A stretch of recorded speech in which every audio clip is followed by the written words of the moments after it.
Malam. Malam juga ada Foni, Cigres, Haide. Malam juga. Ita. Halo, Ci. Terus, ada Rike sama Civita ya. Senang sekali kita malam hari ini bisa bertemu kembali ya dalam Parenting Corner. Tahap yang kedua, tahap ya. Sesi yang kalau misalnya hitung sesi sih mungkin udah sesi keberapa ya gitu ya. Ya tapi kalau misalkan dari tahap yang kedua ini sesi yang kedua. Ya, kalau saya sendiri maksud dari Parenting Corner ini kembali belajar sih gitu ya. Maksudnya gini sih, sebagai orang tua pasti banyak hal lah yang kita hadapi. Gak hanya terkait dengan anak gitu kan, tapi terkait dengan diri kita sendiri di keluarga. Bukan hanya itu, tapi diri kita juga beserta dengan pasangan. Enggak itu aja, tapi juga diri kita dengan keluarga kita, terus juga dengan keluarga pasangan ya, jadi gede lah pokoknya gitu ya, jadi besar gitu. Ya, tapi satu hal yang tetap kita percaya, apapun yang terjadi, itu pasti seizin dengan Tuhan gitu ya. Tuhan yang mengizinkan hal itu terjadi gitu ya, mau dalam keluarga kita, mau suka maupun duka, setiap kesulitan gitu ya, setiap kesukaran gitu ya. Kita percaya pasti Tuhan ada di sana gitu. Karena apa? Karena satu hal yang kita percaya, Tuhan mengasihi kita gitu ya. Tuhan mengasihi kita sebagai anak-anaknya, terlebih dia memberikan kita satu privilege khusus gitu ya, bisa memanggil dia Bapa, kita bisa menjadi anak-anak Allah gitu ya. Karena itu saya mengajak kita mau mengawali dari Parenting Corner kita ini dengan kembali menyadari bahwa Tuhan mengasihi kita, dengan kembali menyadari kita adalah sebuah pujian gitu ya, sebuah pujian yang pujian anak-anak, biar pujian ini yang kembali mengingatkan kita bahwa dia ada selalu bersama dengan kita. Kita mau angkat pujian Jesus Love Me This I Know.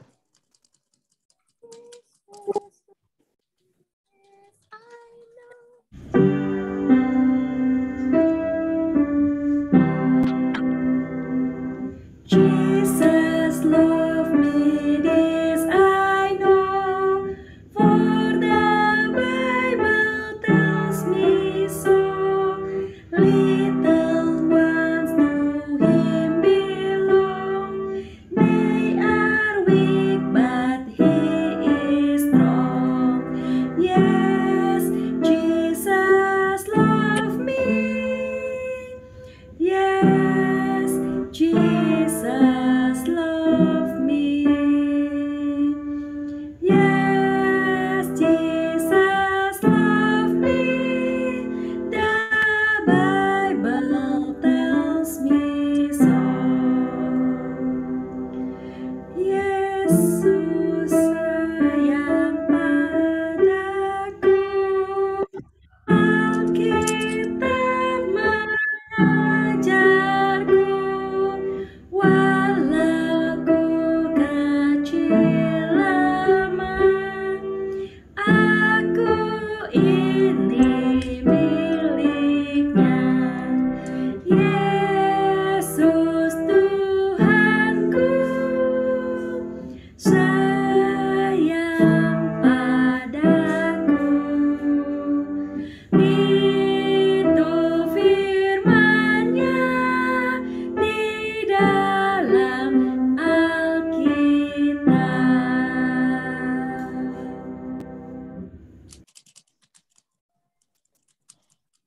Yuk, mari kita bersatu dalam doa. Tuhan, Bapa kami, terima kasih Tuhan di malam hari ini Tuhan, di mana kami kembali lagi Tuhan menyadari setiap anugerah yang Kau berikan kepada kami sebagai anak-Mu, sehingga malam hari ini kami bisa berkumpul bersama dengan saudara-saudara seiman kami Tuhan. Terima kasih Tuhan, kami memiliki satu persekutuan di mana kami sebagai orang tua bisa belajar, bisa sharing kembali satu dengan yang lain. Dengan menyadari merupakan satu anugerah yang besar. Kami memiliki keluarga ya Bapa. Mari Tuhan, biarlah dengan kerendahan hati kami, dengan hati yang terarah kepadamu, dengan telinga yang selalu mau dengar-dengaran kebenaran firman-Mu, Bapa. Dan juga biarlah Engkau yang memimpin Karyani yang akan membawakan kebenaran firman-Mu. Berbicaralah di masing-masing kami dengan lokasi yang berbeda-beda, Tuhan. Tapi kami percaya, Tuhan, bahwa Engkau yang menyatukan kami. Dalam nama Tuhan Yesus kami berdoa dan bersyukur. Amin. Saya serahkan kepada Karyani. Oke, selamat malam teman-teman. Kita bertemu lagi dalam Parenting Corner di GKI Pakuwon ini. Keren banget ya, ada Parenting Corner. Jadi parents-parents bisa belajar bareng-bareng. Nah, saat ini kita akan belajar sama-sama tentang satu tema yang adalah saling kait-mengkait dengan tema sebelumnya, gitu ya. Jadi please lihat acara atau YouTube yang sebelumnya kalau teman-teman orang tua belum pernah lihat. Sebab ini adalah jadi sebuah kesatuan rangkaian dari yang awal gitu. Jadi kalau kita nggak tahu awalnya terus tiba-tiba kenapa sih ngomongnya kayak gini gitu ya. Nah, jadi supaya tidak ada salah sangka di antara kita gitu ya. Jadi silahkan lihat sebelumnya YouTube-nya. Nah, mulai dari revolusi parenting gitu ya. Nah, sekarang parenting dasar tentang love and logic atau consultant parenting. Selain consultant parenting ada apa? Silakan lihat YouTube sebelumnya gitu ya. Lalu kita sama-sama akan bahas yang kali ini. Oke, saya akan mulai ya. Jadi hari ini kita akan belajar tentang satu tema tanggung jawab. Saya nggak tahu apakah teman-teman anak-anaknya sudah bertanggung jawab. Jadi saya beri kesempatan kepada teman-teman yang ada di Zoom untuk menjawab pertanyaan saya. Tolong, apakah teman-teman orang tua di sini merasa anaknya sudah bertanggung jawab? Silahkan ya. Apakah anaknya sudah bertanggung jawab? Silakan di chat saja. Apakah teman-teman merasa anak-anak teman-teman sudah bertanggung jawab? Udah ada jawabannya? Ini cetak-cetuk terus. Apakah teman-teman sudah bertanggung jawab anak-anaknya? Saya pikir anak saya yang nomor 1 bertanggung jawab atau yang nomor berapa bertanggung jawab gitu ya. Silahkan sih. Kita perlu jawaban yang jujur. Kalau mau dari Japri juga boleh, chat personal, mau chat ke everyone juga silahkan, sehingga kita feel free untuk bisa memberikan jawaban yang paling jujur, gitu ya. Nah, udah? Kok jawabannya apa nih ya? Saya lihat dulu. Iya dan tidak, kadang iya, kadang tidak, sedang belajar. Oke. Sekarang pertanyaannya tolong dijawab gitu ya. Pertanyaannya ini, tanggung jawab apa? Nggak usah di chat gitu ya, nanti saya kasih ke ininya menti.com-nya. Tanggung jawab apa yang kita sering ajarkan kepada anak gitu ya. Tanggung jawab apa yang sering kita ajarkan kepada anak? Nah, karena ini tidak terlalu banyak, untung gitu ya, kita bisa lihat jawaban masing-masing orang gitu ya. Tolong jawab lebih dari satu jawaban. Nah, saya akan memberikan kepada teman-teman menti.com. Jadi teman-teman tolong ke menti.com gitu ya. Nih, menti.com. Pertanyaannya, tanggung jawab apa yang kita sering ajarkan kepada anak kita gitu ya. Menti.com-nya itu ada, jadi teman-teman tolong pergi ke www.menti.com, lalu bikin kode 51217287. Jadi www.menti.com gitu ya. 51217287 gitu ya. Oh, saya copy link dia biar bisa nih ya. Oke. Aku Copy link. Silahkan diklik itu, lalu tulis 51217287 supaya jawaban kita bisa terbaca sama-sama. Apa jawabannya ya? Tanggung jawab apa yang sering kita ajarkan kepada anak? Silahkan. Tanggung jawab apa yang sering kita ajarkan kepada anak? Belum ada yang masuk, kita masih tunggu mungkin 1 menit dari sekarang. Silahkan diisi.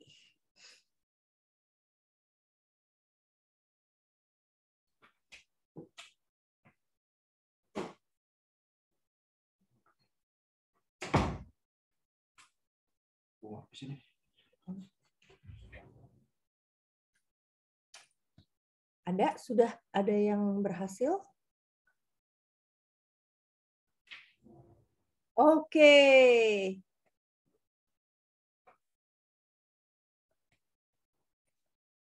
Oke, kita baca ya sekarang. Oke, tambahin lagi juga boleh. Tugas sekolah, latihan piano, belajar, melakukan tugas sehari-hari, beresin barang pribadi, mengaku kalau salah. Oke, ini baru 2 nih kayaknya yang itu. Oke ya, karena ini silakan diisi dulu supaya jangan saling nyontek. Jadi nanti saya tayangkan setelah ini sudah ada jawabannya dari 4 orang. Oke, ini isinya berapa ya kita ya? Kita semuanya total 10 orang ya. Jadi silahkan dijawab apa yang sering kita ajarkan kepada anak kita, gitu ya. Apa sih? Oke. Baru 5 lagi. 4 lagi kira-kira. Kita tunggu 4 orang lagi, silahkan. Kalau nggak bisa, nggak apa-apa. Tapi kalau bisa, tolong ikut ambil bagian. Oke, nanti kita bandingkan nih slide pertama dengan slide kedua soalnya. Oke, aku mulai bacakan. Oh, yang paling besar atau hampir 5 orang itu menjawab sama kayaknya.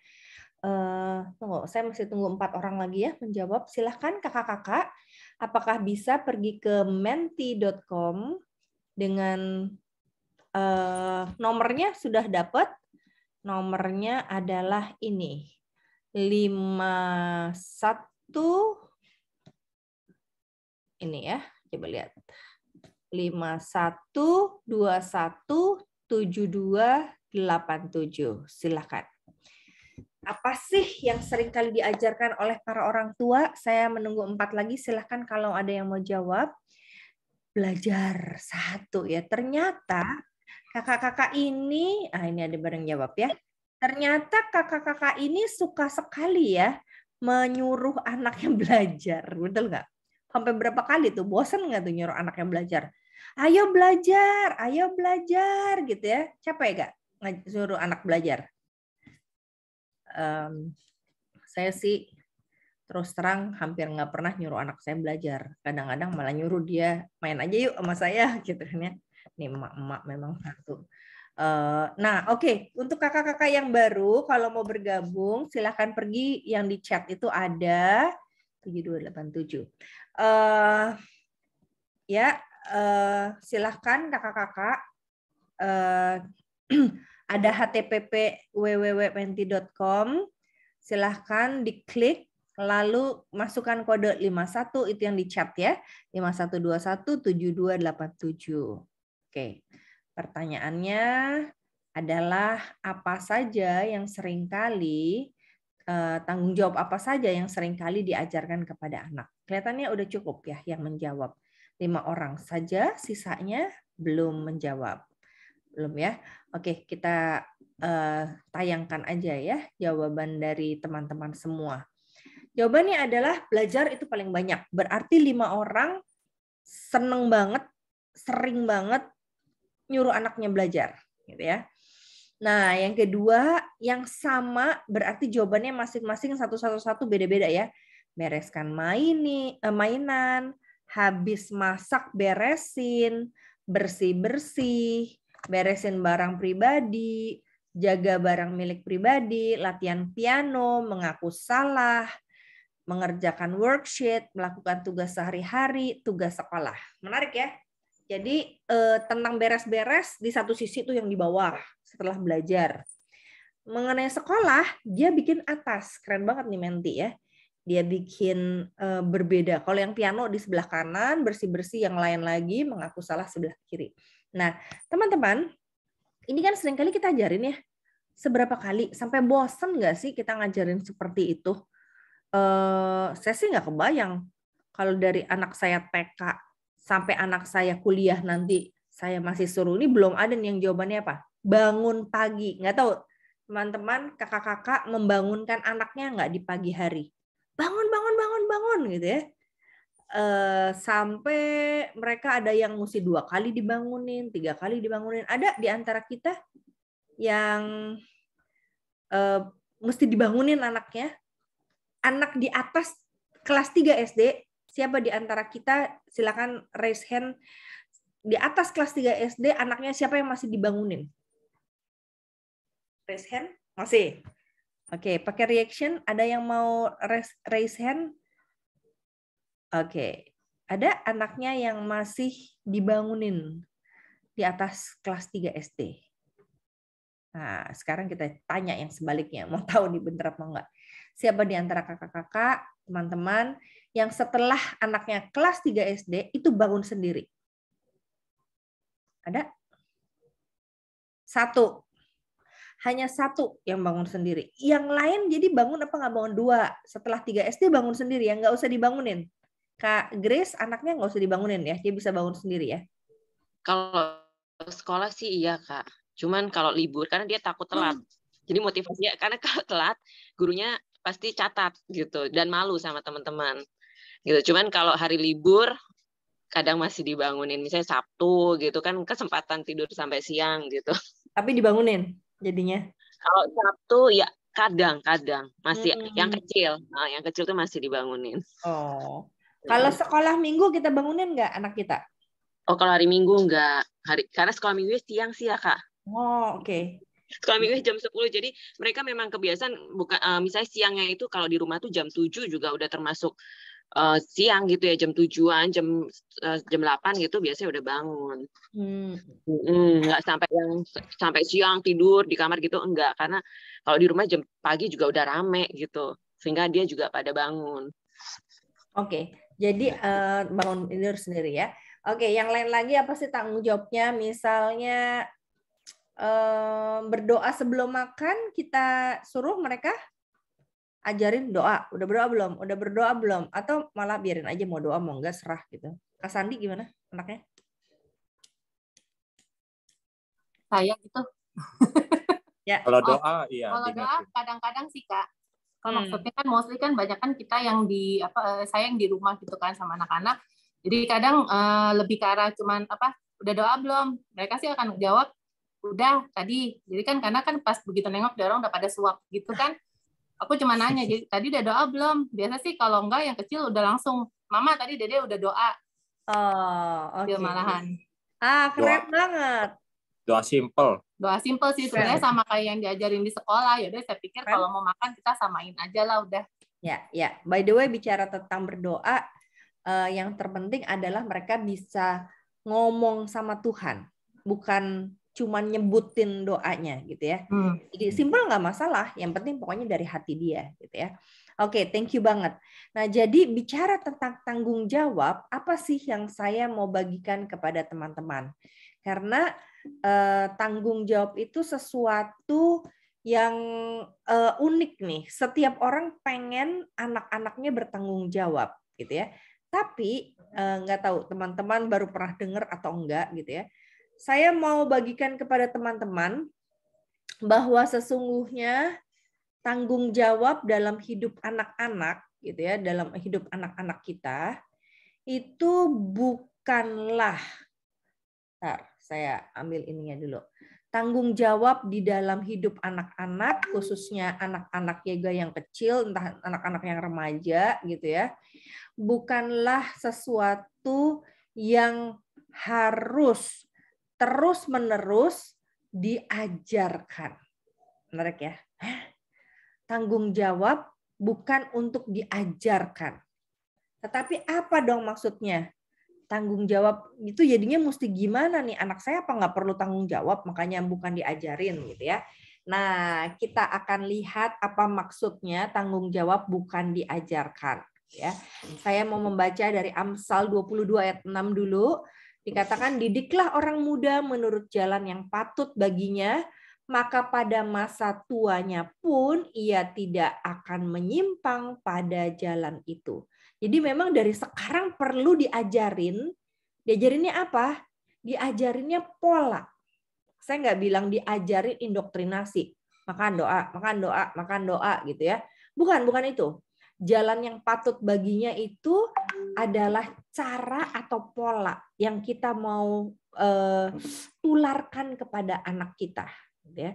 Apa sih polanya gitu. Nah, ini yang kita pelajari di Love and Logic. Gitu. Apa sih yang mau kita bagikan kepada mereka? Oke.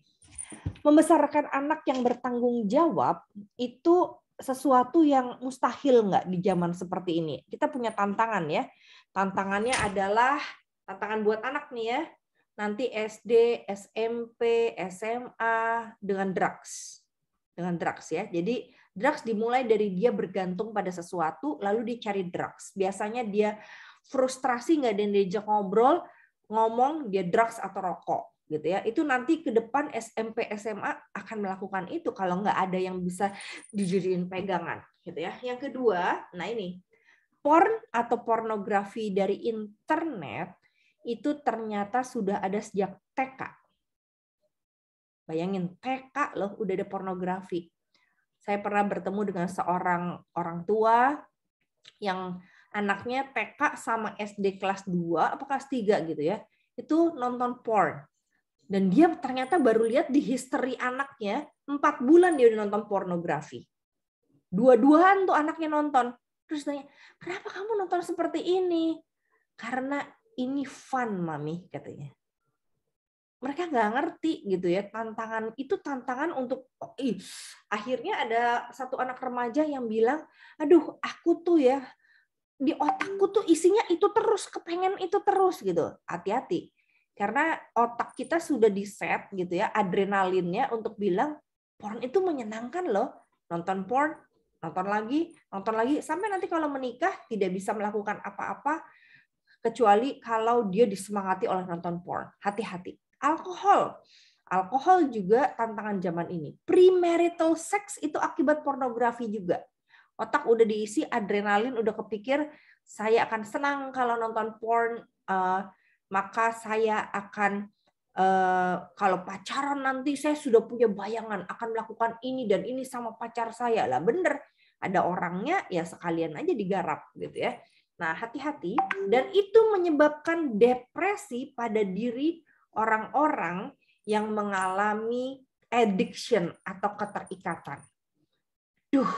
Kalau keterikatannya itu bisa hilang dari dia, maka dia akan depresi. Dan depresi cenderung bunuh diri. Ngeri ya. Jadi memang ini tantangan anak-anak sekarang. Survei membuktikan di Asia, di Indonesia, angka ingin bunuh diri itu tinggi sekali. Bukan hanya membayangkan bunuh diri, tapi mencoba untuk bunuh diri. Nah, ini kenapa? Karena banyak orang tua yang membesarkan anak dengan perasaannya semata. Kesel pukul, kesel marah membentak, kesel, udah lakukan yang dia suka lah. Nah, apa yang kita mau pelajari melalui seri Love and Logic, orang tua diajak untuk 2. Kita nggak boleh lupa 2 ini, tolong catat gitu kalau teman-teman punya catatan di tangan atau catatan di benak kita gitu ya. Dengan Love and Logic, orang tua memberikan kesempatan kepada anak untuk alami kegagalan. Dan orang tua menanti sampai datangnya SLO, yaitu Significant Learning Opportunities. Apa itu SLO? SLO itu saya pakai bahasa Indonesia CUBE, kesempatan untuk belajar. Apa itu kesempatan untuk belajar? Aduh, Mami, aku pengen tahu apa rasanya api di lilin. Ya udah pegang aja. Kan dia pengen tahu, ya udah pegang, panas Mami. Iya memang panas. Dan sejak itu pasti anak kita enggak mau pegang lilin lagi. Kecuali dia memang orangnya kreatif dan penuh tantangan gitu ya, dia akan pegang, dia akan matiin, lama-lama dia bisa matiin langsung pakai jarinya gitu ya. Tapi kalaupun iya, dia akan berhati-hati terhadap itu. Itu significant learning opportunities. Apalagi SLO. SLO itu misalnya ya, kita udah bilang, Dek, itu jalanan bergerigi.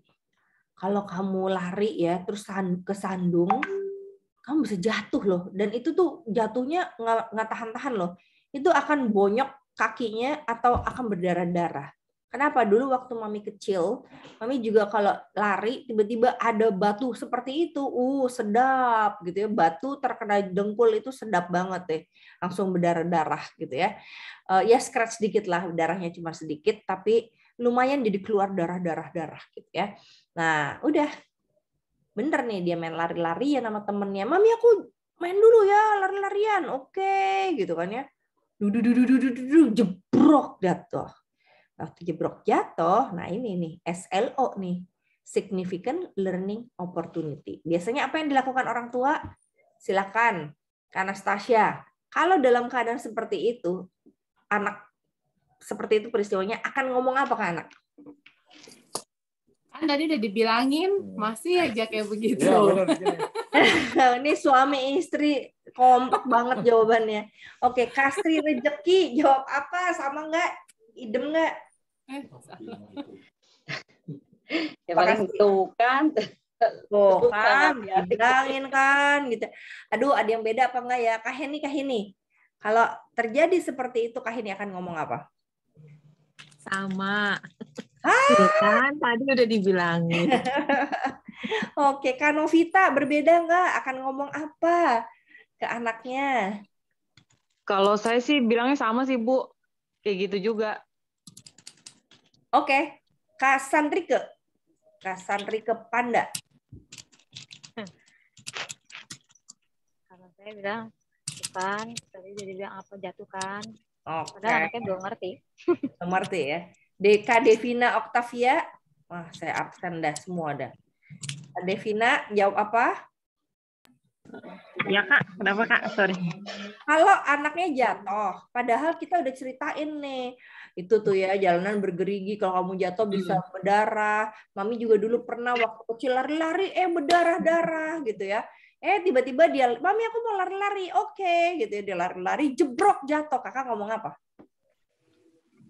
Paling itu kan Mami udah bilang apa kan? Pasti jatuh berdarah-darah. Aduh, ada yang beda apa enggak nih ya?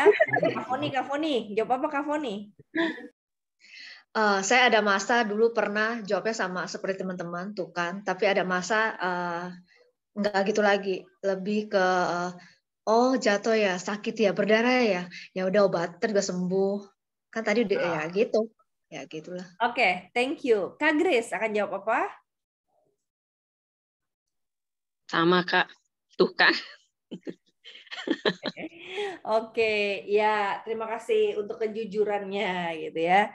Jadi saya lupa sih saya lakukan apa ke anak saya 18 tahun yang lalu, ini umurnya 18 gitu ya. Saya lupa saya ngomong apa ke dia, tetapi SLO mengajar kita untuk nggak apa-apa kok anak jatuh. Lebih baik jatuh sekarang daripada dia tabrakin mobilnya ke pohon gitu ya. Jadi itu kan nanti kalau udah besar gitu kan. Kalau kecil jatuh, jatuhnya terantuknya tuh paling cuma 20 cm gitu ya. Duk gitu ya. Terus berdarah sedikit. Tetapi jatuh membuat dia belajar. Nah, kesempatannya adalah teman-teman mau menunjukkan kemarahan, pilihan ya, menunjukkan kemarahan atau menunjukkan empati kepada anak. Kalau marah terus empati nggak kedengeran, karena yang pertama, yang impression atau impresi menimbulkan kesan yang paling mendalam. Pilih mana? Kak Sandy, pilih marah kepada anak, ibaratnya nyukurin anak kan, tuh kan udah mau bilangin, atau pilih mau empati kepada anak. ya maunya sih empati ya Kak, cuman kita masih pada tahap yang ya udah itu yang nah kan itu kan seolah-olah kan kayaknya Itu kan kayak kamu, nyukurin saya gitu loh. enggak. Nyukurin Apakah kan? kamu juga Saya enggak, Bu. Oh ya, oke. Ya. Saya Oke. Heeh. saya kan ada beberapa yang misalnya dia jatuh, kita udah peringatin tetap jatuh. Tapi pas terakhir-terakhir kok kayaknya nggak mempan ya. Nggak mempan dengan misalnya jangan bercanda dekat daerah licin gitu, tetap nggak mempan. Akhirnya saya bilang gini, ya udah nanti kalau kamu jatuh, papa cuman ketawa baru papa tolongin. Akhirnya lama-lama mereka berhati-hati sendiri, Ya, karena takut diketawain ya. Ya. Itu jalan menuju SLO, Kak. Bedanya kalau SLO itu dia nggak ketawa. Jadi dia hanya diam menunjukkan empati terhadap rasa sakit yang dialami. Kenapa? Karena waktu dia lari-lari dan jatuh, dia sudah mendapatkan ganjarannya. Iya. Nah, kenapa begitu? Karena begini, sistem cara berpikirnya ya. Cara berpikirnya begini. Dia lari, dia jatuh. Pelajaran berharganya apa? Kalau saya nggak hati-hati, saya kecelakaan. Gitu kan? Yeah. Itu pelajaran berharganya ya. Nah, untuk memahami pelajaran berharga itu, dia perlu mendapat konfirmasi dari orang tua yang membuat dia nyaman. Saya lari-lari, kalau saya nggak hati-hati, maka saya kecelakaan. Benar kan, Mam? Iya, benar, Dek. Dia perlu kayak gitu tuh. Tapi kalau anak saya yang kecil itu, Kak. Okay. Anak saya yang kecil tuh berkali-kali jatuh, kayaknya nggak ada rasa sakitnya dia. Ya. Kalau yang besar agak hati-hati. Yang kecil itu kita sudah berkali-kali bilang pun yang berkali-kali kejadian begitu. Pun tetap begitu juga. Oke. Ya, jadi memang saya juga punya ada orang di gereja punya anaknya sulit merasakan sakit. Biarpun tangannya udah terpelecok gitu ya, terus dioperasi, dia tetap aja bisa main badminton. Rasa sakitnya tuh kurang gitu ya, nggak ada. Itu memang khusus, tapi perlu diperhatikan secara khusus. Tetapi yang dimaksud dengan SLO itu begini. Waktu dia lari-lari, jatuh, kecelakaan, dia perlu respon orang tua yang baik, ramah, sehingga dia tahu bahwa oh, kalau orang tua biasa aja, baik, berarti ini tanggung jawab saya nih lari ini. Bukan tanggung jawab orang tua. Tapi ini semua saya yang kerjakan. Saya yang tanggung akibatnya. Tapi beda. Kalau dia dimarahin atau ditukan, dia cuma tahu gini, kalau saya lari dan jatuh, saya diketawain orang tua. Kalau saya lari dan jatuh, saya dimarahin orang tua. Dan rasanya kesel. Jadi akhirnya nanti kebawa tuh sampai besar. Saya nggak boleh jatuh, nggak boleh salah. Kenapa? Karena saya diketawain. Saya nggak boleh lari, saya tidak boleh lari, saya tidak boleh jatuh. Kenapa? Karena memalukan. Saya nggak boleh lari dan jatuh. Kenapa? Karena saya dimarahin. Dia cuma taunya sistemnya kan sebab akibat. Saya melakukan sesuatu dan akhirnya ada konsekuensi, lalu saya diketawain atau dimarahin. Nah, tapi beda kalau saya jatuh, saya kecelakaan, akibat saya salah, saya lari-lari. Sebenarnya lari nggak salah kan? Dia kurang hati-hati aja, atau struktur kakinya seperti anak saya waktu kecil emang O kayaknya, gitu ya. Jadi, aduh kakinya kenapa begini ya? Makanya dia sering jatuh, gitu ya. Bukan salah dia, itu struktur kaki dia, gitu ya. Sehingga waktu dia lari-lari, dia jatuh, kenapa ya dia segini ya? Kenapa, Dek? Iya, aku tadi kesandung batu. Oh, nah, waktu kita empati kepada anak, mereka tahu bahwa oke, kalau saya salah, kalau saya lari-lari, bukan salah ya, kalau saya lari-lari tidak hati-hati, saya jatuh, ada mami dan papi yang empati dan peduli sama saya. Itu pelajaran berharganya. Jadi nanti ke depan dia akan lakukan hal yang sama. Kalau ada anak lain jatuh, saya nggak ketawain atau nggak syukurin, tapi saya datang menolong dia. Nah, ini pembelajaran berharga. Hanya karena lari-lari dan jatuh aja, itu bisa jadi SLO, learning opportunity. Nah, hati-hati kita menularkan learning-nya itu learning yang sebab akibatnya berbeda gitu. Misalnya, ini baru tentang jatuh ya. Jadi kalau saya jatuh dimarahin, saya cuma tahu kalau saya salah, saya dimarahin. Kalau saya jatuh atau kecelakaan, saya diketawain. Nah, mari kita hindari cara berpikir yang seperti itu dengan apa? Saya jatuh, saya diempatiin. Saya jatuh, ada yang peduli sama saya. Sehingga satu kali kelak, ketika anak itu sudah dewasa, 20-30 tahun, dia jatuh dalam pekerjaannya, mungkin juga seks di luar nikah, kita nggak tahu gitu ya. Dia jatuh, dia pulang ke rumah. Dan dia tidak takut karena dia tidak akan dimarahin dan ditertawakan. Tapi dia akan diempatiin sama orang tuanya. Dengan orang tuanya diam, apa yang bisa papi bantu? Apa yang bisa papi bantu? Dan itu namanya home. Home bukan menciptakan ketakutan, home bukan menciptakan rasa malu, tapi home menciptakan rasa nyaman karena ada orang yang care pada dia. Nah, itu gunanya SLO ya. Jadi mulai sekarang mudah-mudahan bertobatlah, kerajaan Allah telah dekat gitu ya. Tolong anaknya jangan disyukurin kalau mengalami kejatuhan karena itu bagian dari hidup. Karena itu SLO. Jadi biarkan anak mengalami itu ya, sehingga dia bisa belajar melalui itu dan kita orang yang empati sama dia. Jadi kita hero-nya.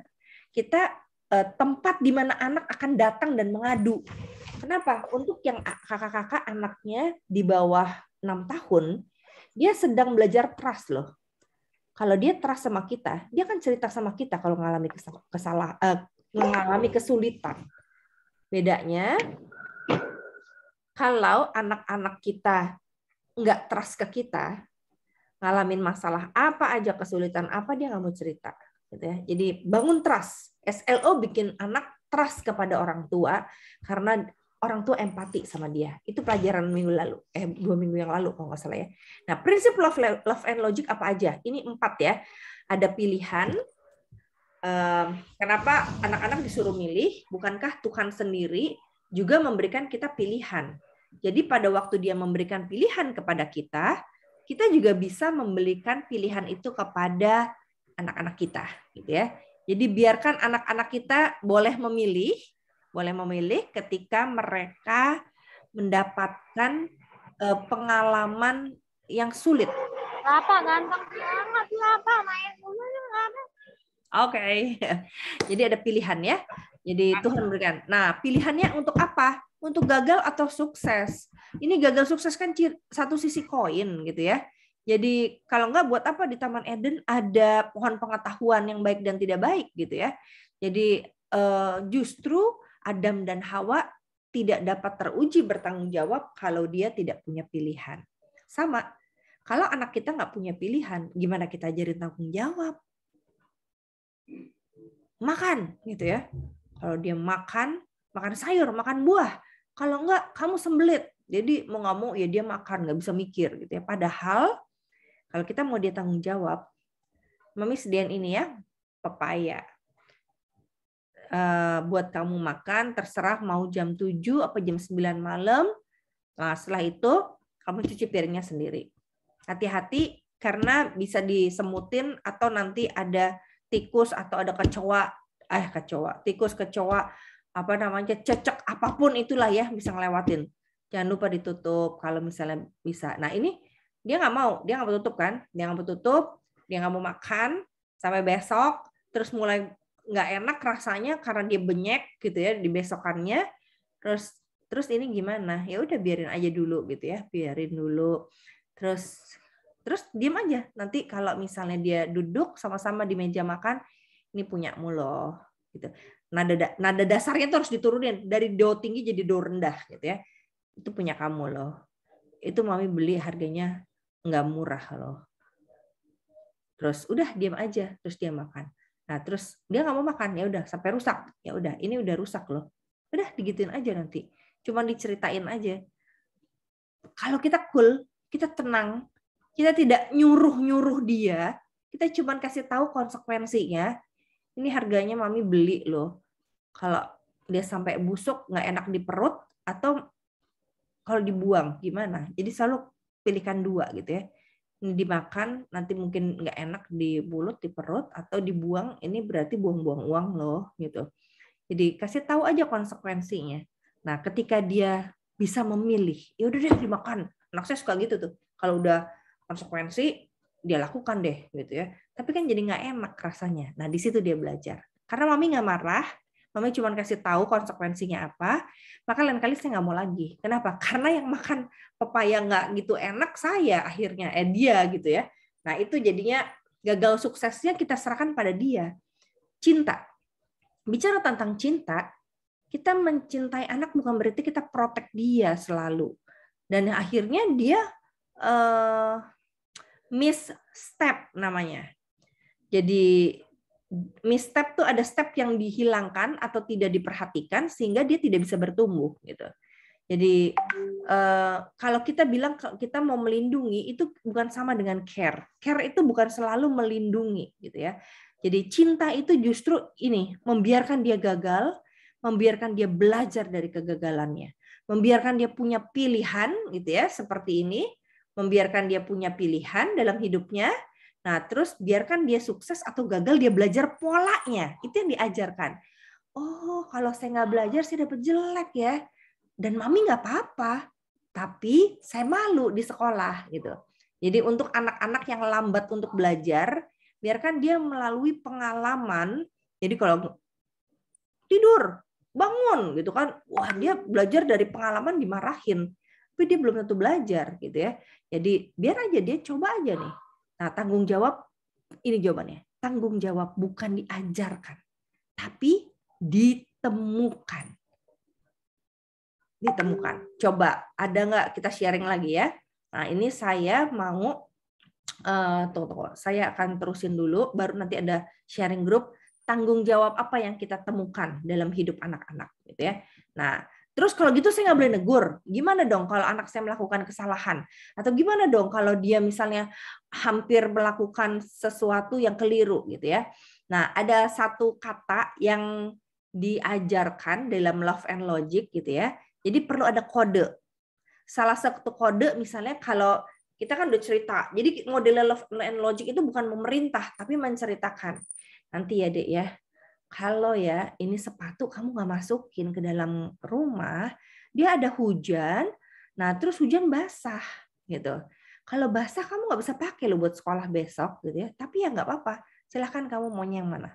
Udah hujan, sepatunya basah, benyek kan, besok dia nggak bisa sekolah. Nah sampai ke depan, terus dilihat, mami sepatuku basah. Nah ini paling enak nih. Jadi bukan tuh kan, nggak. Tapi kita bilang, oh, gitu ya. Itu aja cukup. Basah. Kenapa basah, Dek? Nah, gitu kan. Aku kemarin nggak masukin. Oh, gitu ya. Udah, atau itu cukup menunjukkan bahwa kita tahu yang dia rasakan. Tapi kan saya udah bilang, jadi kamu kan yang melakukan itu. Jadi silakan gitu. Makanya dengan ucapan gitu ya. Jadi dia tahu, oh ini berarti saya keliru, ini saya perlu perbaiki, gitu ya.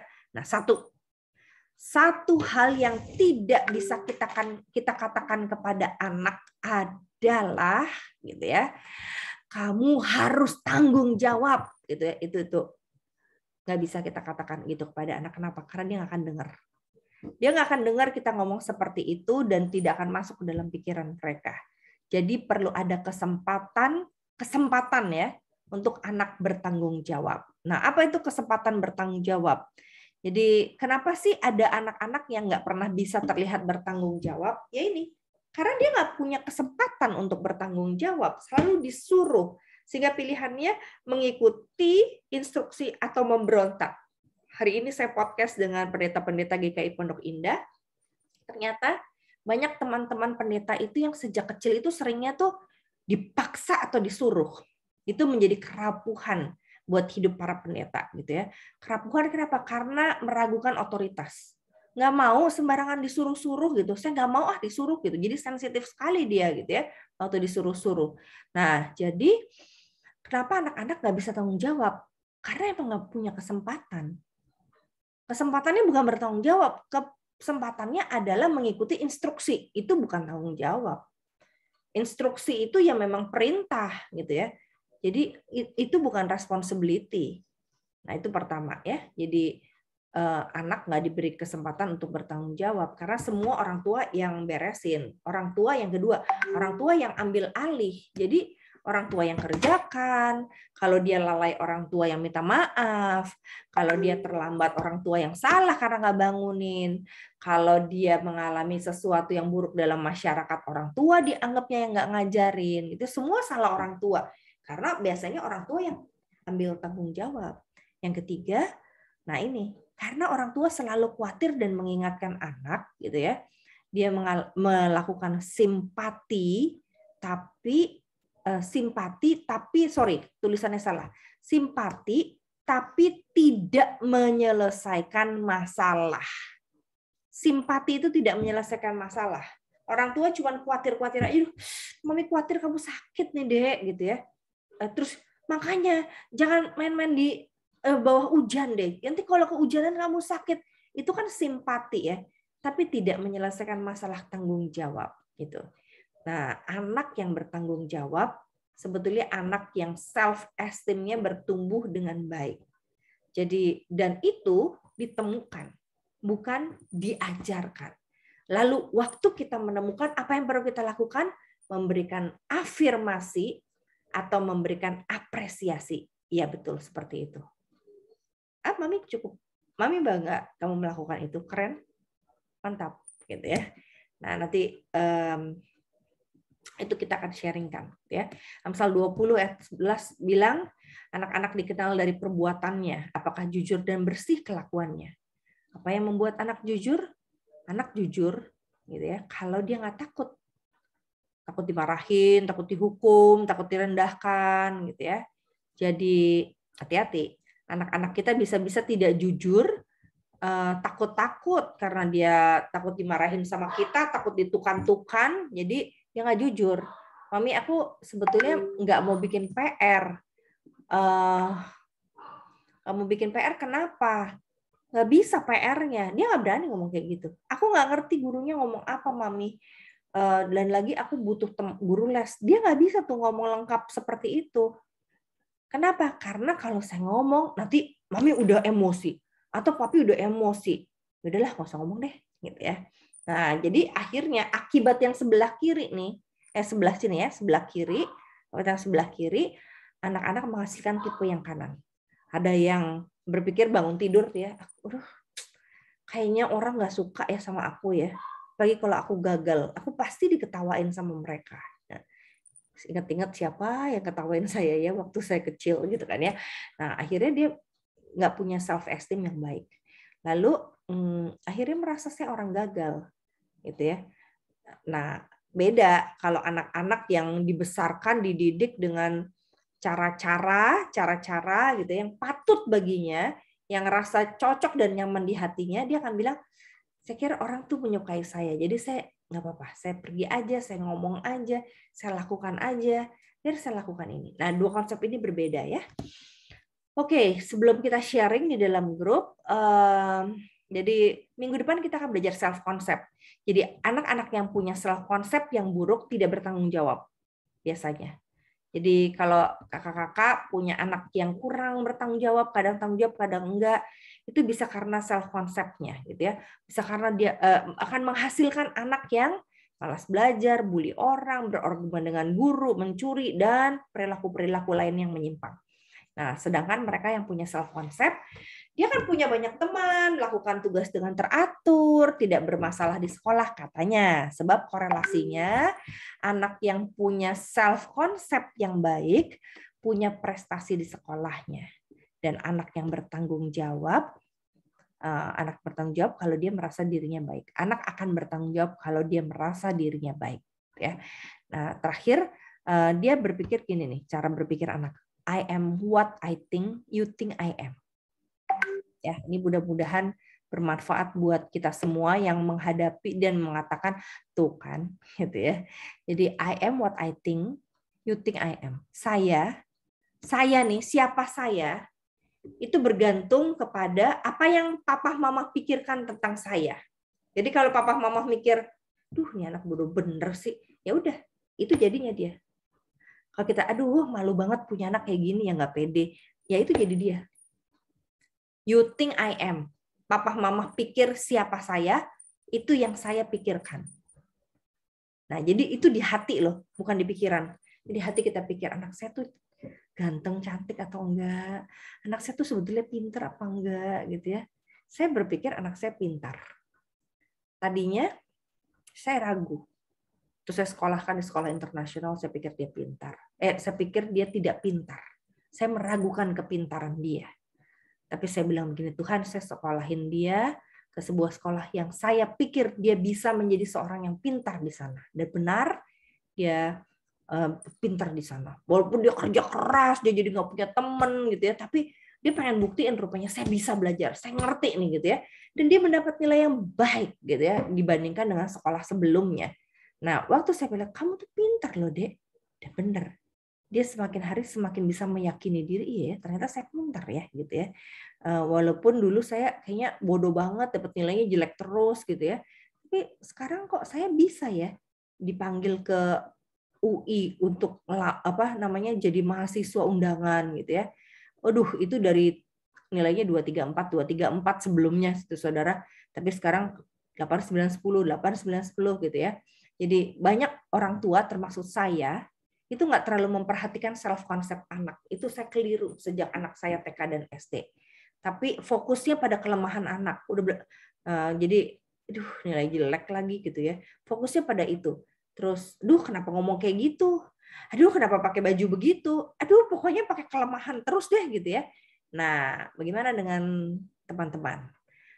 Bagaimana teman-teman menghadapi anak? Fokusnya kemana? Self konsep atau kelemahan anak disalah-salahin sampai dia mistrust atau nggak percaya diri, gitu ya. Nah, silahkan didiskusikan di dalam grup, gitu ya.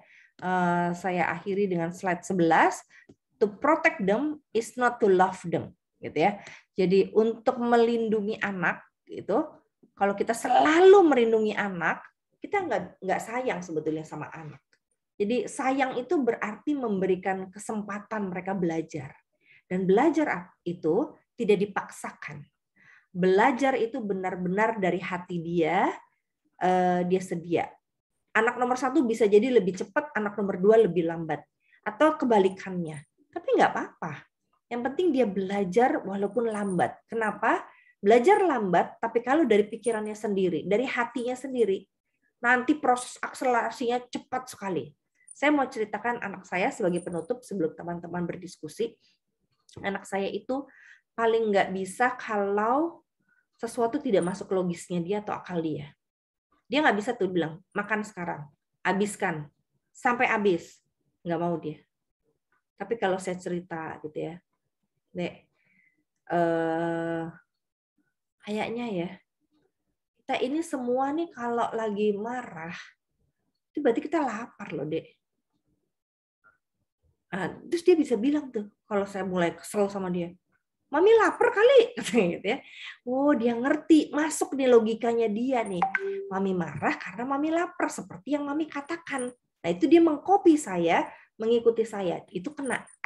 Tapi kalau kita marahin dia, itu nggak kena. Kalau kita tekan dan kita perintahkan dia, itu nggak kena. Nah, pernah satu kali, saya nggak pernah suruh dia belajar ya. Tapi dia tahu kalau dia tidak belajar, gurunya akan menegur dia, maka dia belajar. Itu makanya tanggung jawab bukan diajarkan, tapi ditemukan.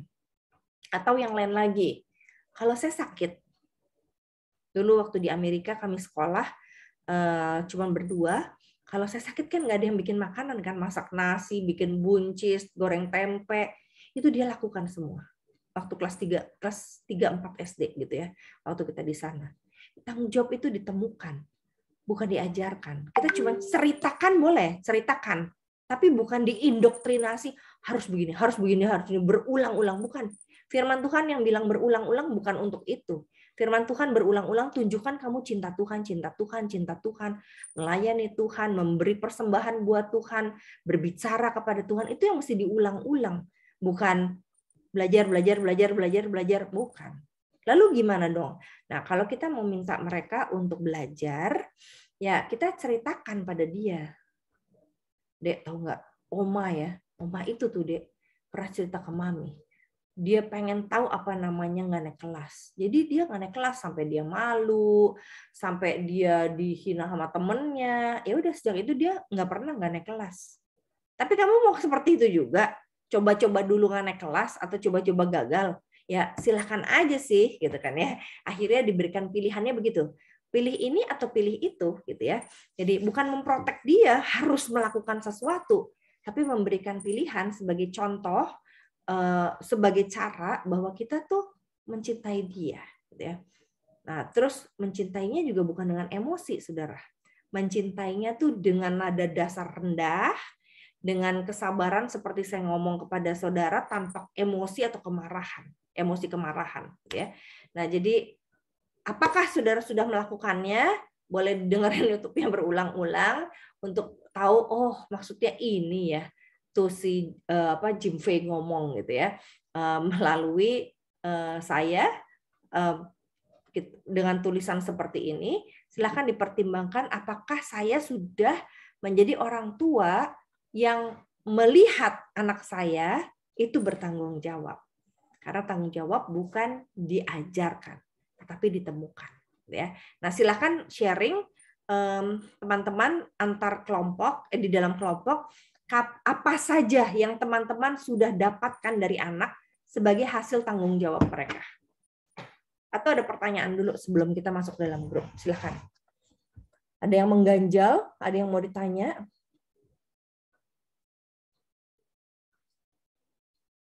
Mau nanya sih Kak Riani.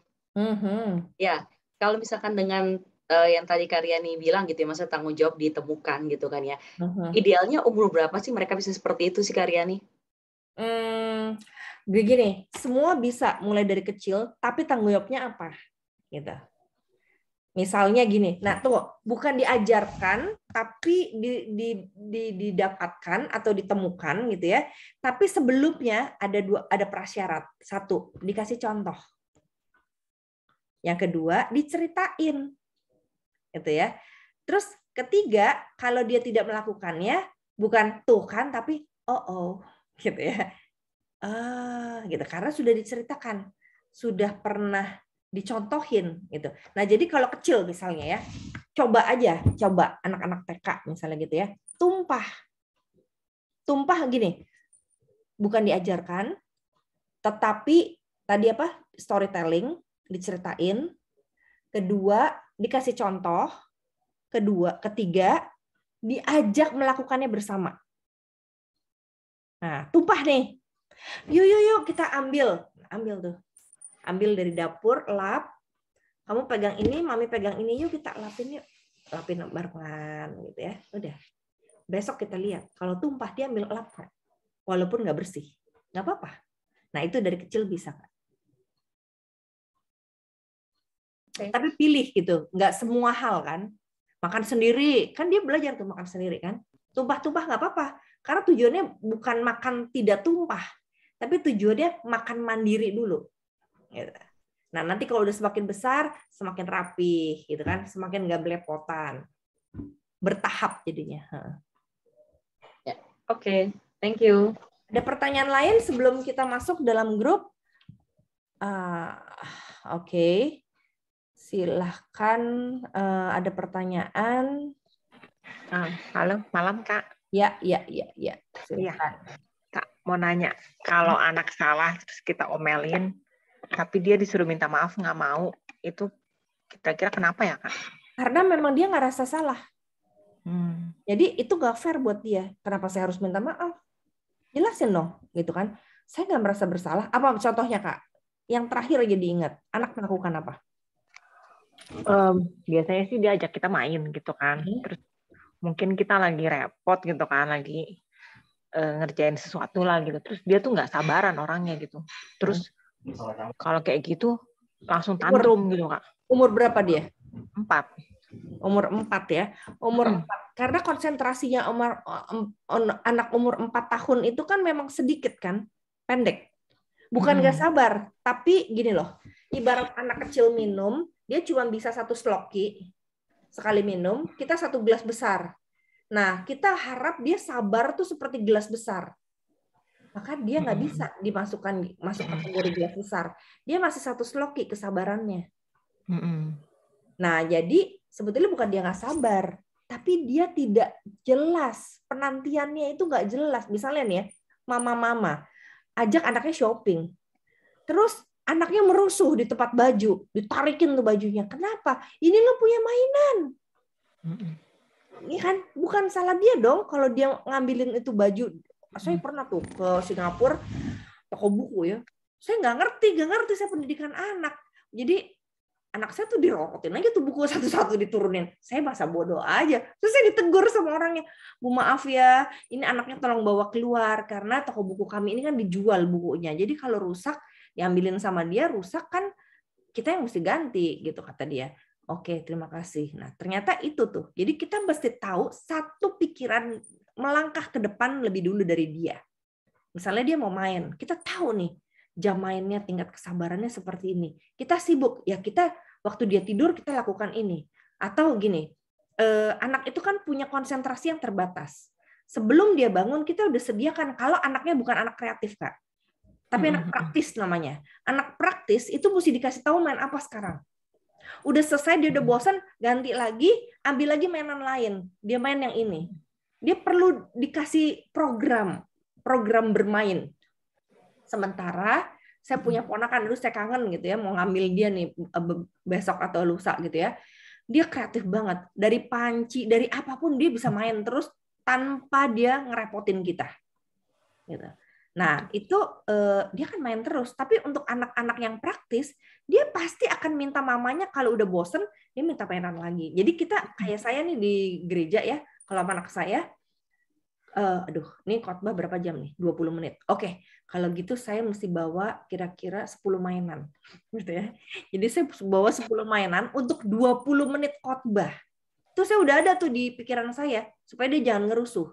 Tapi kalau nyanyi kan dia berdiri, dia jalan-jalan nggak apa-apa pas nyanyi gitu kan. Yang repot kan kalau dia teriak di jam khotbah gitu kan. Dia teriak di jam nyanyi nggak masalah saya gitu. Tapi waktu jam khotbah saya keluarin tuh kotak Doraemon, tapi saya yang pegang. Oke, baca Alkitab, kasih bolpen sama kertas. Baca Alkitab selesai, udah bosan dengan dia kan? Ambil lagi, ambil mainan boneka-bonekaan dia. Baru pendahuluan, dia udah bosan biasanya. Kan kita yang jadi mama perlu kenal dong. Oh, dia udah bosan. Sebenarnya bukan dia nakal, dia udah bosan. Dia mami is enough gitu buat dia. Nah, ambil lagi bonekanya, keluarin lagi puzzle. Dah. Terus kan pendeta khotbah nomor satu tuh ya, baru nomor 1. Ini udah mulai bosan nih, udah mulai goyang-goyang. Ambil puzzle-nya, beresin puzzle-nya. Kita tangannya udah mulai gini. Terus kita ambil puzzle-nya, kita ganti lagi Lego-Legoan, kan? Udah, nomor 2, pendeta khotbah, belum kelar nih ya, mainan masih banyak, gitu kan ya untungnya. Udah, ambil lagi, beresin Legonya, keluarin stiker, tempel-tempelin di mana-mana sama dia, misalnya gitu ya. Udah gitu. Jadi emang kita perlu tahu, dia perlu ide, gitu, karena dia nggak punya ide mau main apa. Iya benar-benar. Dia suka tanya sih. Habis ini main apa, Mami? Iya, kita perlu punya jadwal tuh main apa tuh. Semoga kita. Jadi yang kreatif mesti kita, karena dia meniru kreativitas kita. Iya. Cuma emang sabar itu memang berarti emang kita yang sabar. Udah bawaannya ya. Kita yang mesti sabar, bukan dia yang nggak sabar. Kita nggak sabar ngadapin dia, sehingga ada titik di mana dia tantrum, berarti dia udah sangat klimaks. It's too long, Mami, to wait for you gitu. Jadi saya kelamaan nih nungguin kamu, Mami. Jadi aku udah nggak bisa, udah nggak tahan. Nah itu berarti kita yang menguji kesabaran dia justru gitu. Sebetulnya udah titik klimaks, udah nggak bisa gitu ya. Tapi sebetulnya ya, ini ponakan saya keren banget deh. Dia tidak suka mainan anak. Dia suka mainan orang dewasa. Misalnya keluarin panci, keluarin sendok garpu gitu ya. Simple aja mainannya kayak gitu. Keluarin gelas, nanti tuang-tuang air ke gelas gitu ya. Ya pasti basah lah. Kenapa kita mesti marah kalau dia tuang-tuang gelas terus basah gitu kan? Emang dia sedang explore air gimana tumpah gitu kan. Terus bisa 15 menit tuh dia main air kayak gitu. Tapi nanti taruhnya di kamar mandi misalnya gitu. Atau di taman supaya dia explore air. Abis itu basah ya ganti baju gitu. Jadi nggak apa-apa juga kan. Itu namanya explore. Nah tapi kalau setiap kali dia explore dimarahin, nggak sabar dimarahin, dia jadi nggak percaya diri, hati-hati gitu lama-lama. Iya. Akhirnya dia orang suka menggigit. Gimana ya? Dia nggak tahan, tantrum. Jadinya karena dia tidak tahu nama perasaannya. Kalau oke, kita sabar ya, mami juga ini nggak. Ya maminya juga perlu sabar kan? Mamanya belajar sabar, anaknya belajar sabar gitu ya. Beritahu nama perasaannya. Perasaannya apa? Bosen? Kamu bosen ya, makanya gigit. Dia nggak tahu kan namanya apa, Kak. Gimana dia mau ngomong gitu kan. Aku bosen mami gitu kan. Dia udah bilang bosen, maminya tetap masak gitu kan ya. Bukan dia. Jadi jangan harap dia mengerti apa yang kita kerjakan. Dia tidak mengerti. Otaknya masih kecil. Belum bisa ngerti mamanya sibuk. Nanti dong, mami kan ada bayi misalnya gitu ya. Nanti dong, mami lagi kerja. Nggak bisa, mami, aku nggak ngerti apa itu kerja. Jadi maafkan. Oke. Thank you, Kak. Ya, terima kasih. Kak Sri Rejeki. Iya, tapi apakah ya kalau kayak cerita tadi Karyani ya, apakah itu suatu hal yang baik gitu? Maksudnya kan padahal kita tahu di gereja itu ya, contoh kayak tadi lah ya, di gereja itu ya saatnya emang dia kebaktian, bukannya dia bermain gitu. Tapi maksudnya kita malah membawakan dia mainan ini misalnya gitu ya. Iya, bukannya karena, ada satu. Gini, karena gereja tidak ramah terhadap anak, mohon maaf. Gereja itu diciptakan untuk orang dewasa, gereja kita ya. Maka dia tidak ramah terhadap anak. Kalau gereja itu ramah terhadap anak, sekolah minggu namanya. Di sekolah minggu kan ada bermain, karena anak belajar melalui bermain, Kak.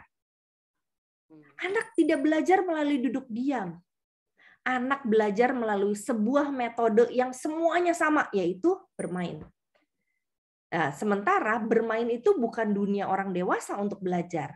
Maka di gereja ibadah dengan cara serius. Itu kan metode orang dewasa. Metode gereja di kayak gini nih. Bersap-bersap gitu, duduk, berdiri, duduk, diam. Itu kan metode orang dewasa, Kak. Itu bukan metode anak, Kak. Maka kenapa kita bawa mereka ke sekolah minggu? Secara pedagogis, anak belajar melalui bermain.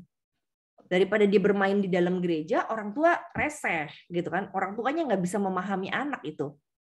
Jadi bukan anak yang tidak bisa memahami orang tua untuk serius ibadah, tapi orang tua yang tidak mengerti bahwa anak harus belajar dengan cara bermain. Jadi kalau gereja tidak menyiapkan ibadah umum dengan cara bermain, jangan salahin anak kalau anak bermain. Nah nanti Kak, jangan khawatir.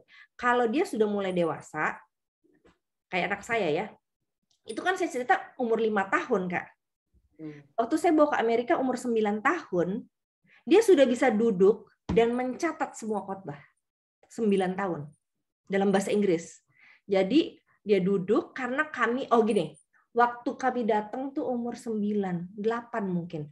Waktu dia datang umur 8, dia masih ngambil kertas, krayon, dan mewarnai. Gitu. Sambil dengerin khotbah, dia mewarnai.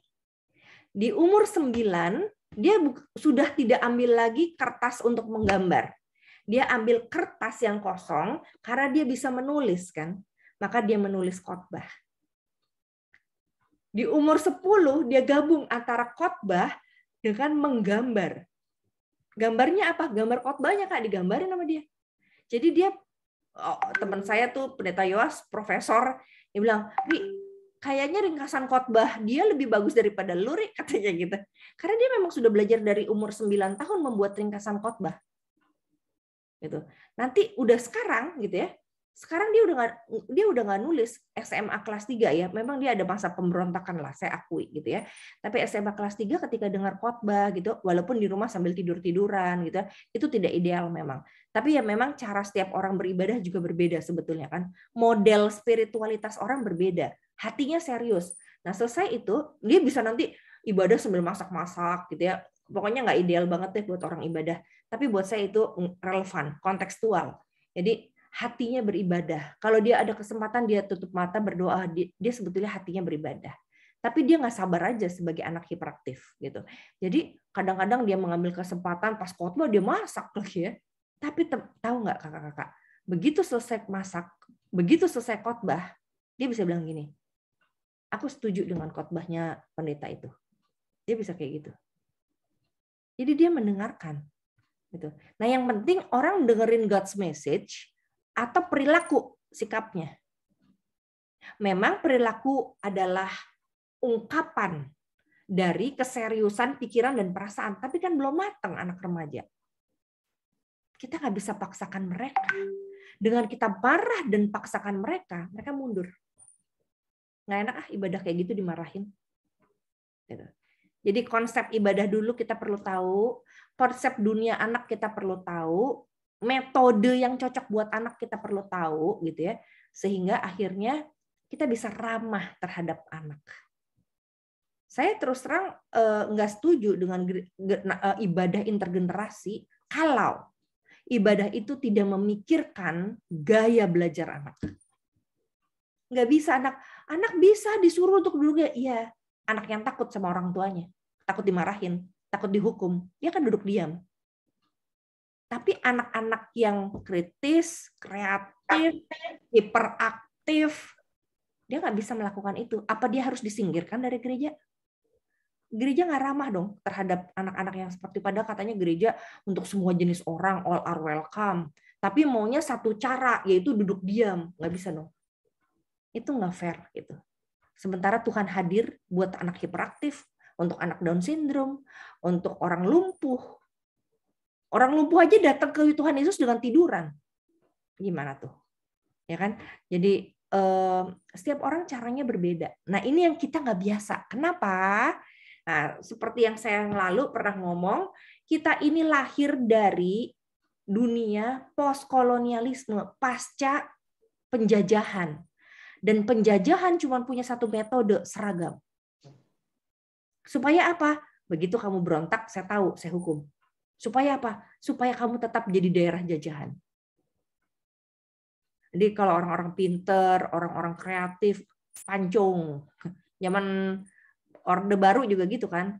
Lu protes dikit, hilangin. Gitu ya. Pokoknya hilang tuh orang sama namanya. Begitu dia berontak dari pemerintahan. Itu modelnya kolonialisme. Seperti itu ditiru gitu. Nah, kita melakukan hal yang sama. Kenapa? Pasca kolonialisme kita menjadi generasi penerus. Tinggal kita mau ubah nggak? Saya mencoba mengubah karena model kolonialisme nggak cocok buat anak saya. Anak saya berontak dan dia menjadi korban. Korban dari pendidikan yang memaksakan keseragaman. Jadi kenapa akhirnya saya belajar parenting? Saya gagal memaksakan dia untuk melakukan seperti postkolonialisme gitu ya, nggak bisa, berontak, nggak percaya Tuhan. Nah sekarang gimana dong? Untuk memulai yang baru apa? Mengenal anak saya, itu penting. Oh tipenya tuh mesti diginiin ya, cara dia ibadah tuh seperti ini ya. Nanti keluar potensi-potensinya. Lalu kita tangkap, kita dampingi, bukan kita cuekin ya, bukan kita masa bodoh, bukan kita cuek terhadap dia, kita dampingi dia. Kasih contoh, di SMA ini, kelas 3, saya memang bukan orang yang bisa duduk diam juga, itu masalahnya juga gitu ya. Saya tidak bisa duduk diam dalam ibadah, makanya kali jadi khotbah aja dah gitu ya, naik turun berdiri, duduk berdiri duduk gitu ya. Kalau suruh diam aja saya nggak betah tuh 1 jam. Mungkin itulah salah satu alasan saya pilih GKI gitu ya, karena ibadahnya cepat 1 jam. Kalau di karismatik 2,5 jam saya udah kabur tuh berkali-kali waktu SMA. Belum selesai khotbah udah pulang gitu ya, udah ada 1 jam cukup gitu kan ya. Nah tapi di GKI dengan konsentrasi yang sangat singkat saya bertemu Tuhan gitu. Nah saya nggak bisa paksain anak saya untuk begitu juga kan. Jadi makanya sambil jalan-jalan, sambil kemana, tapi saya ikutin. Terus sambil nanti kadang-kadang buka HP, ya udah saya juga bikin khotbah gitu ya. Saya juga bisa tuh sambil dengerin khotbah bikin khotbah gitu ya. Untuk khotbah minggu depannya kayaknya dapat inspirasi nih waktu dia khotbah. Nyatet khotbah, misalnya main handphone. Bukan main handphone, ngetik gitu ya. Nah, ada kalanya memang Saya jadi menjadi seperti dia, seperti teman. Doa gitu. Amin. Berdiri mami, berdiri. Ya udah, ayo berdiri gitu kan ya. Jadi itu lebih kelihatannya itu lebih bisa diterima. Kita nggak bicara benar dan salah ya. Itu bisa lebih diterima untuk membuat dia mau beribadah. Daripada teman-teman punya anak nanti remaja nggak mau kebaktian gimana? Kan kita perlu cari cara dong supaya mereka menikmati ibadah. Gitu. Dan akhirnya apalagi SMA gitu ya, dia nggak main ibadah. Nah ini kan pandemi agak berbeda ya, model pandemi mengeluarkan keaslian kita. Ya keasliannya begitu, nggak bisa diem gitu ya, nggak bisa cuma konsentrasi kayak bapaknya. Anak saya bukan seperti bapaknya yang bisa duduk diam 1-2 jam gitu ya, konsentrasi fokus melihat TV misalnya gitu untuk ibadah. Jadi tiap anak beda cara. Bisa jadi kalau saya punya anak kedua mungkin nggak kayak dia, kayak bapaknya duduk diam gitu kan ya. Beda lagi, nggak boleh dibandingin dan dicela karena tiap anak unik gitu. Caranya juga berbeda. Tapi jangan lupa umur 5 tahun ketika saya kasih mainan itu kan hanya di kursi saya. Dia tidak lari-lari. Pernah nggak dia lari-lari ya? Nggak, dia nggak pernah. Dia nggak lari-lari di dalam kebaktian. Dia tahu bahwa duduk aja di situ bersama mami. Tapi memang ada aktivitas, saya nggak bilang main, saya bilang aktivitas, beraktivitas, gitu. Sampai akhirnya dia bisa nyatet dan duduk mendengarkan. Itu ada prosesnya tuh, tahap demi tahap, tahun demi tahun. Sampai akhirnya kita bahas khotbah di usia sekarang. Gimana menurut kamu, Dek? Aku setuju tuh khotbah tadi, misalnya gitu.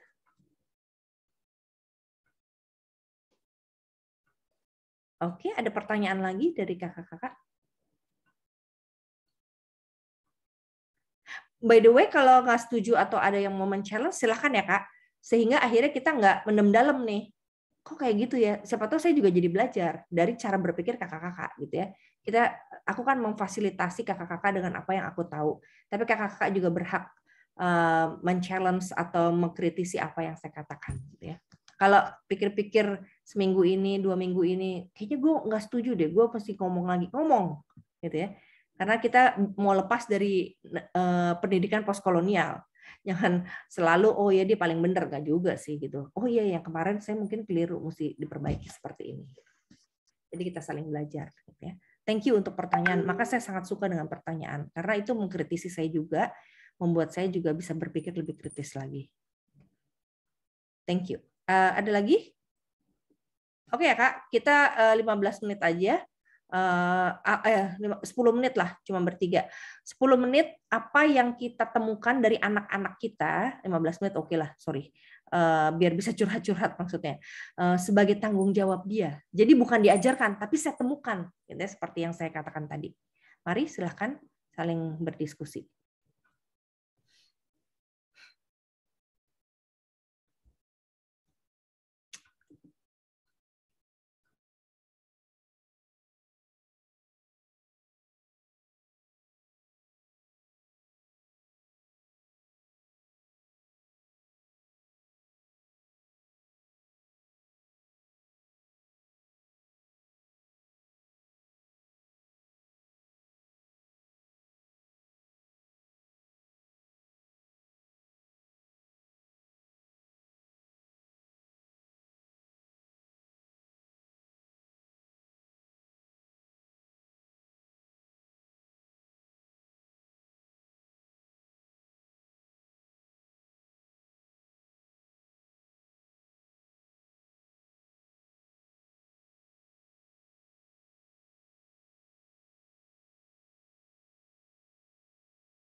Kenapa Kak? Kita sama siapa? Cuma sama Sandrika. Iya Kak Sandrika, bertiga jadinya. Sama siapa? Atau aku masukin ke ini deh, ke nomor 3 ya. Oke, silakan. Oke. Sorry, bentar. Oke, dah? Oke. Ya.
Dari kelas, misalnya kita ada yang dari kelas 5 SD, mereka udah belajar sendiri. Jadi orang tua sudah tidak mendampingi. Mereka udah beresin bukunya, semuanya, belajar, pokoknya semua udah dilepas gitu loh. Kecuali ada yang mereka perlu tanya, baru mereka tanya. Oh, oke. Ya. Itu tadi. Oke. Ya. Oke, yang lain ada?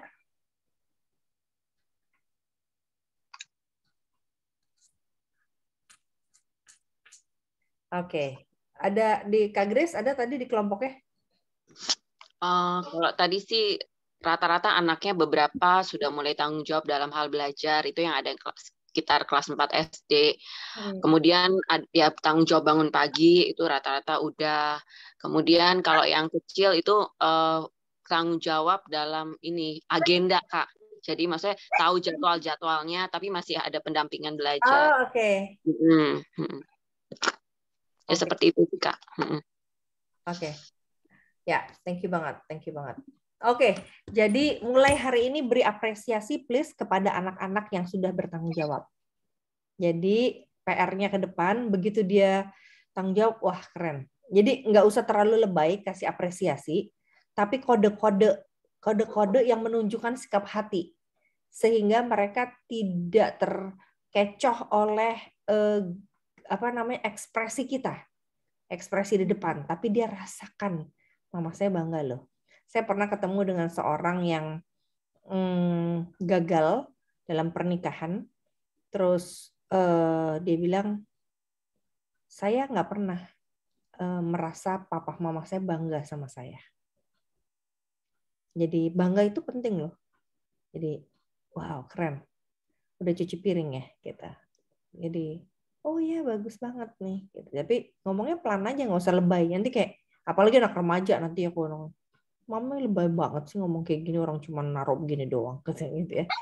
Jadi pelan, cool. Untuk yang mulai kelas SD kelas 4 ke atas, 3, 4 ke atas tuh udah mulai perlu cool ngomongnya. Yang penting dia tahu, oh maminya memberi apresiasi melalui love language. Jangan lupa, love language itu misalnya ketika dia memang physical touch, tepuk-tepuk, peluk, cium. Kalau dia melakukan tanggung jawab dengan baik, hadiahnya itu, gitu ya. Kalau khusus untuk hadiah itu bukan reward. Hadiah itu bukan reward karena dia bertanggung jawab, tapi memang aku sedang aja punya anak bertanggung jawab, nah kasih hadiah gitu. Bukan berarti karena kamu melakukan itu aku memberikan ini, enggak gitu. Ya, hadiah ini adalah kebanggaanku punya anak bertanggung jawab. Nah itu wow, aku dapat apresiasi ya gitu. Terus WhatsApp ke dia, makasih ya udah cuciin piring gitu, atau kasih kertas kecil untuk yang suka kata-kata gitu ya. Terus ini aku masakin, kamu kan cuci piring keren banget, kita kerja samanya, ini makanan untuk kamu misalnya gitu ya. Oke, thank you banget ya. Aku tutup dalam doa gitu ya, boleh? Mari kita berdoa. Kami bersyukur karena kami ternyata melihat anak-anak kami diberi anugerah tanggung jawab yang kami temukan. Berikan kepada kami kepekaan terus ya Tuhan, untuk bisa menangkap tanggung jawab yang anak kami lakukan dan memberikan afirmasi serta apresiasi, sehingga mereka tahu bahwa apa yang mereka jalani itu benar, baik. Terima kasih juga Bapak, untuk kesabaran yang Tuhan berikan kepada kami, anugerahkan itu terus, agar kami semakin mengenal anak kami dan tahu bagaimana kami mendidik mereka di dalam jalan yang Tuhan kehendaki, supaya sampai masa tuanya pun dia akan tetap setia dan mencintai Tuhan Yesus, seperti Tuhan membentuk kami untuk mencintai Engkau. Dalam nama Tuhan Yesus kami berdoa dan memohon. Amin. Oke, Tuhan berkati teman-teman. Sampai jumpa 20 Maret ya, teman-teman. Tuhan berkati. Bye. Ya. Oke, thank you Karyani. Thank you. Bye. Tuhan berkati. Terima kasih. Iya. Yuk.